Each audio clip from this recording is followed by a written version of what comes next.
today on Foxpro's Furtakers. We put the Foxpro calls to the ultimate test, calling Alaska's big game. It's danger, excitement, and determination packed into one of North America's most exciting hunts. There he is. And it starts right now.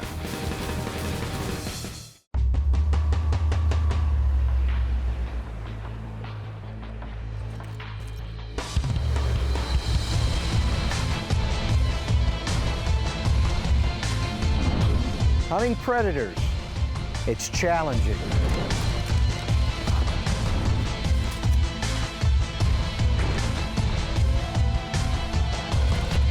To be successful, you have to outsmart them.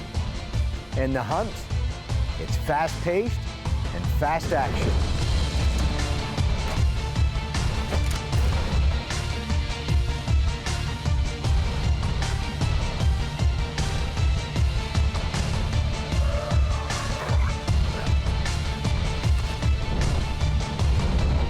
It's why we live to be fur takers.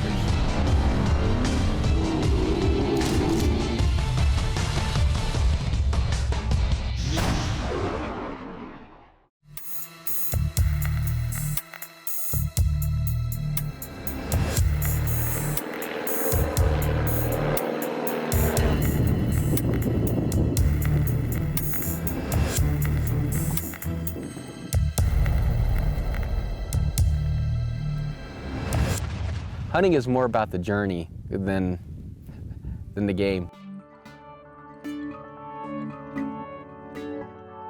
We're in the Wood River, Alaska, but that's not where the journey started. Are you ready for two PA boys to come up and try to shoot some grizzlies? We could also always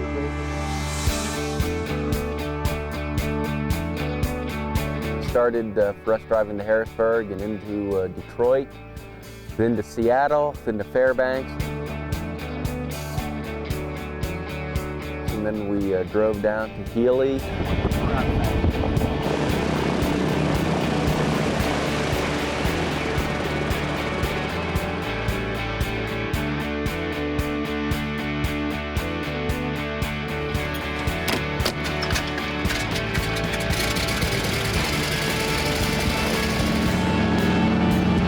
From Healy, you fly up Healy Creek, over Cody Pass, into Cody Creek, and then up the Wood River about 6 miles, and that's where camps are, and that's where we're at here.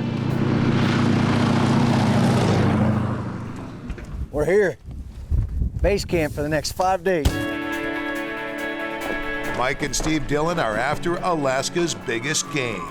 The only catch to this hunt is that they won't squeeze the trigger unless an animal is charging the call. My goal, ideally, is going to be to call that bear in and shoot it at about 50 yards.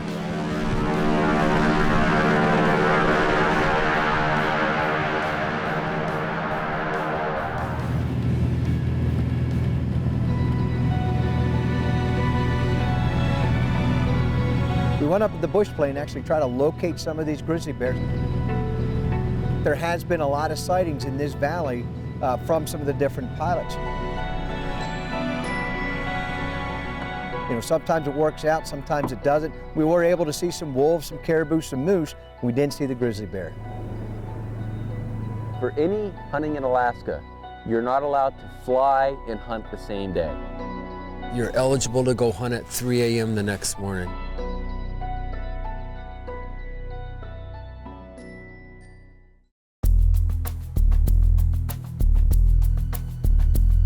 It's our first morning. We wake up and we got snow outside. It's a good thing we got in here yesterday when we did, because if we waited till today, we wouldn't have got in here.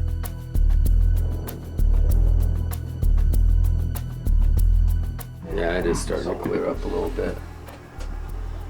We'll know if our fresh tracks anyhow, right? Yeah, here it stays light till 10 o'clock at night, so, I mean, we'd stay out all day. It was really blowing when we got up this morning, and windy and snowy. Started down. We're going to head up the valley. Right up the valley here a little bit, they spotted a bear the other day, so we're going to head up this way and hopefully run into a bear. And that's high protein. Bears love it, the horses love it. They come out, this is what they're looking for. It's also got a little, they're like little peas. That's why they call it pea vine. Love it. You can try some, probably won't hurt you. Because these bears are just coming out of hibernation, the first thing they have to do is they have to lose their fecal plug, which means they're not going to be turned on by meat at all. So they're going to come out, they're going to feed on, vegetation, anything that they can until they lose that fecal plug. Once they lose that fecal plug, then they're going to want to turn to meat and get more of a high protein diet.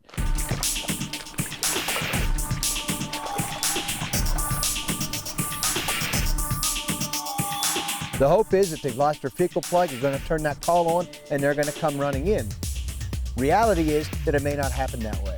They may not even be interested in that call at all this time of the year. The way that we're doing it with the game call away from you, it's a lot better than it was 20 plus years ago when we were using little mouse squealers. If you're sitting in the bushes with the mouth call and you call sow and cubs on top of you, you'd have a problem. We just got done making our first stand, didn't call anything in, but we're going to continue to head up the river and keep doing this same thing, calling out onto the river, trying to call a grizzly bear in.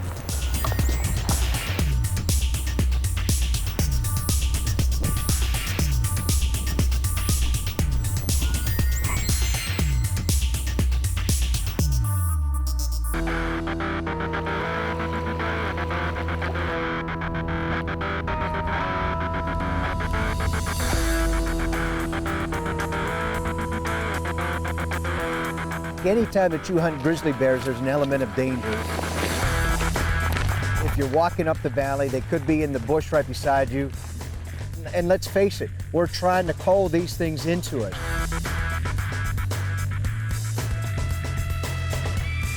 But they're within a day or so old. You're probably looking for a showdown with the Foxpro Fury. Yeah. He's the ultimate apex predator in Alaska, and he's a challenge to hunt. They're real smart, they smell real well, they hear real well, so he's going to use everything in his arsenal to stay away from us and elude us.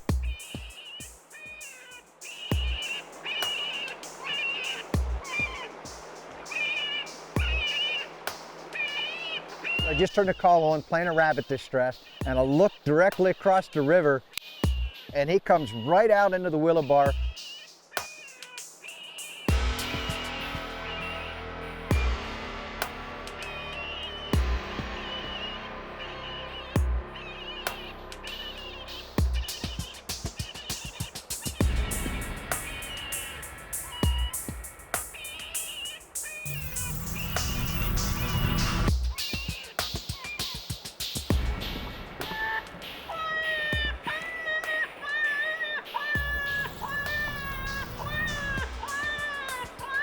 If he charges a call, I'm gonna go ahead and take him.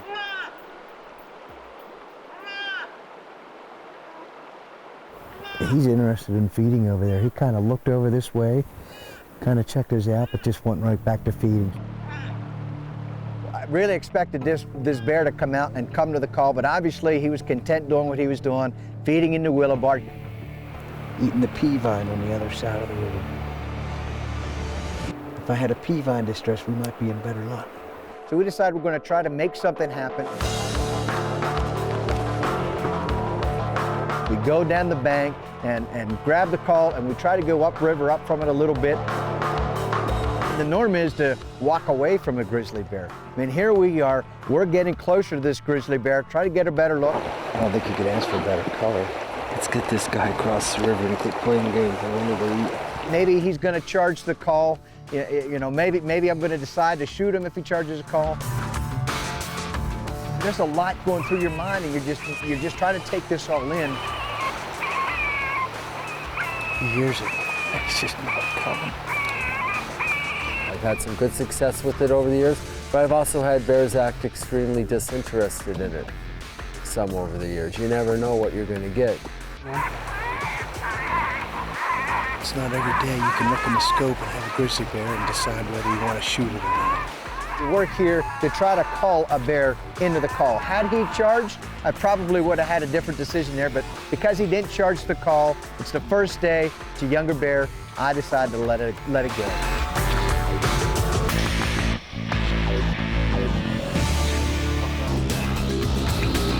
Does the eastern coyote really have brush wolf in its gene pool? We really need to be careful here, especially when talking about wolves and coyotes. I doubt there's a pure coyote anywhere in North America. Certainly coyotes that have interbred with wolves tend to be larger in size than coyotes that haven't interbred with wolves, especially the larger gray wolf. Recently there was a coyote in northern Missouri killed that officially weighed over 100 pounds.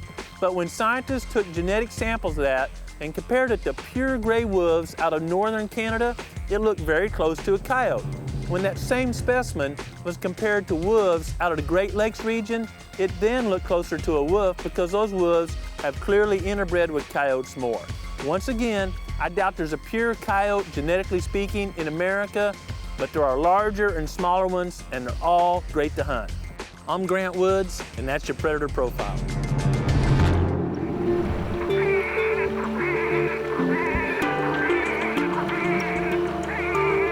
Here's it. It's just not coming. Haven't spotted the bear the night before. Haven't seen this fresh sign. I mean, everything is looking great except for the weather.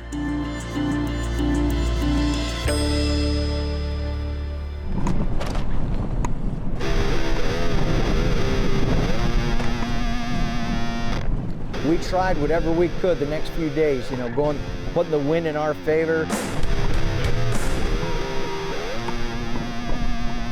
Making some setups, calling, doing anything that we could to try to call a bear in.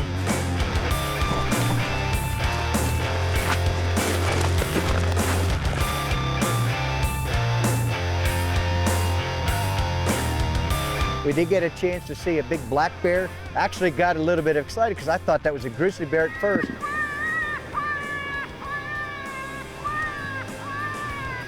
But it just didn't work out. Mother Nature was against us.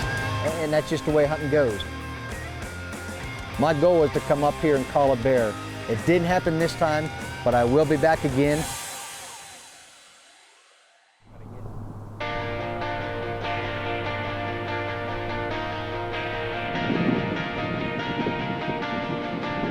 I don't care if I have to stay here till Christmas. I'm not leaving the Wood River till I shoot a bear.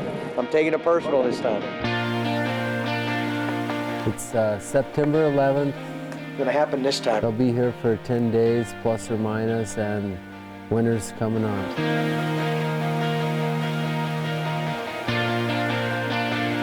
Just in the past week, it's been snowing here, so the temperatures are starting to come down a little bit. These bears have got to start thinking about hibernating, and I'm hoping we can use that to our advantage because they need to fatten up as much as they can before they go into hibernation. This time, we're going to be able to go on horses. The horses are going to allow us a lot of freedom to cover a lot of ground. Hopefully we can get this done in a few days' time and get the horses out here so we don't get stuck in here for the winter.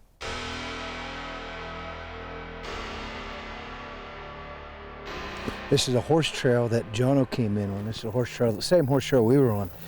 And here's a track right here. This is the bear. That track right there is only about 2 hours old. I mean, I've been up here before.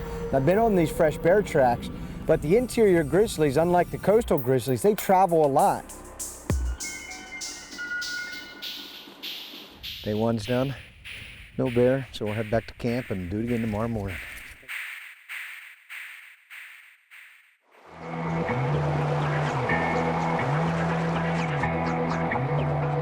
Second day, we rode again. We went upriver up to Cody Pass, and we came to this spot at the corner of the river, and we decided that we wanted to stop here and just glass for some bear. Oh yeah, there's some cow moose right over there in that standing timber. There's probably a bull around somewhere. Oh yeah, there's a bull right there.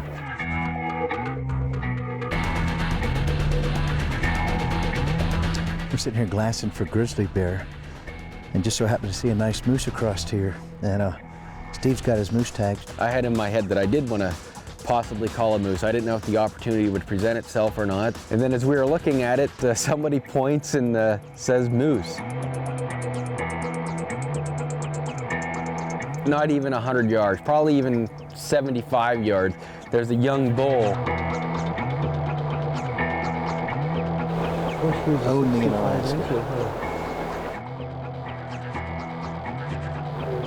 Can you believe that?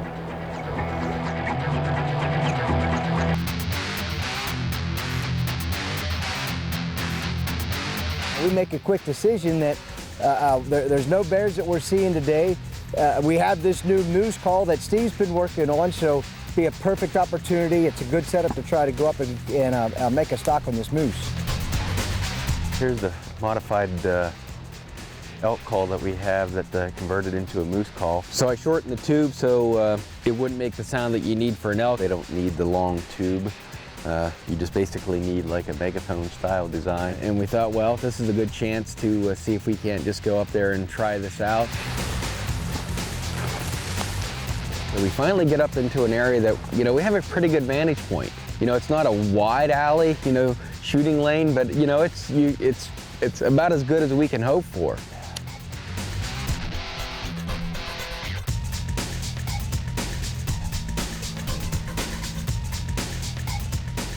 I usually don't call until I hear a moose calling, but I figured what the heck. We got this new Steve Dillon custom Foxpro moose magnet. We gave her a couple of, oh, see this tree right here, this little tree right there. Oh. Yeah, right to the left of it. Oh. Oh. Oh. Oh. And then we finally see it, and you know, it's at, you know, 436 yards. Oh. Oh. Oh. We continued to call, and then all of a sudden we hear another bull coming. Two bulls up there. He's gonna come in. The big one's right here in front of us somewhere. You can hear him breaking and scraping and carrying on. I mean, it just sends chills down your spine knowing that they're that close. We're surrounded by moose. We got some cows over here about 80 yards. We've got another bull down here in the flat. He's sitting there grunting at us, raking. There's a bull right down in front of us, I think. Yeah, he's right here in front of us. You can't see him, it's too thick. There's a little drop. I could just see his antlers once in a while. And at one point we had 6 different moose around us, had a small bull staring at us for a good 45 minutes from like 27 yards away. He's probably gonna chase the little one out further because we've kind of enraged him. We need to go over here and we'll have a shot. Come on. Where's he at?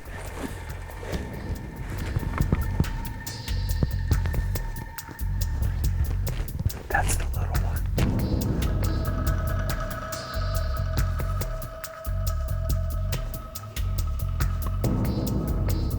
There he is.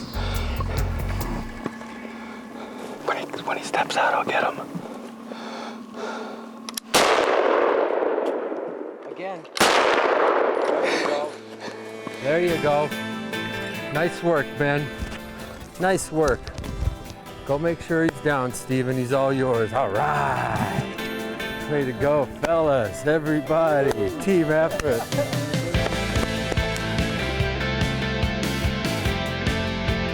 Good job, Steve. I guess your moose call works. Told you it would. You know, to actually be there to see something called in the first time with the first prototype call, I mean, that's what I was most excited about. I love seeing stuff like that. Am I going to get that back? No, you're definitely not getting that back. I had one little window. When he stepped out in that little window, it was my only shot. A few years back, I passed from the bigger one because didn't have any way to call it in. When we came up here, I thought, I've got to come up with some way to call these in. Does it work? You tell me. 436 yards to 30 yards, I'd say that works pretty good, man. Right there, and then that was he's 52 and a half.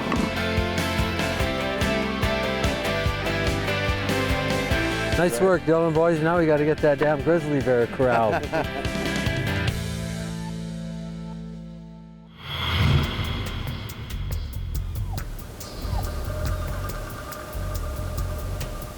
The weather the next day, the next afternoon, just turned terrible. Poor Mike. I mean, he lets me go moose hunting. He's up there to bear hunt. He's been up there 3 times on a bear hunt, and We give up. Bears win, we lose. One thing that I have learned about the 3 times that I've been up to Alaska is that weather dictates everything.